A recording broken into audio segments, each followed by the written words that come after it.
तर महापुरुषांना रवंथ करतात म्हणून त्यांना ते सगळं आठवतं, पण सामान्य माणसाला मदत केलेली भगवंतांनी आठवत नाही.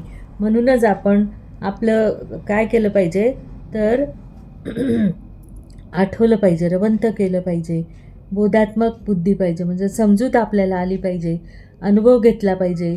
उदाहरण द्यायचं झालं तर आपण कैरी, चिंच, लिंबू याची चव आपल्या नाव काढलं का आपल्याला लगेच ते आठवतं, म्हणजे त्याची चव आठवते. तसंच त्याची प्रतिमा सांभाळण्याची शक्ती आपल्याला दिलेली आहे भगवंतानी. जसं उदाहरण द्यायचं झालं तर बर्फ म्हणला की आपल्याला त्याचा स्पर्श जाणवतो, थंड स्पर्श.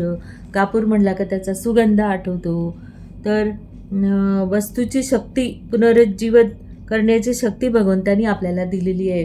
उदाहरण द्यायचं झालं तर जिलेबी म्हणलं का आपल्याला तिचं आपण आधी खाल्लेली असतं तिची ती चव आठवते, स्मृती.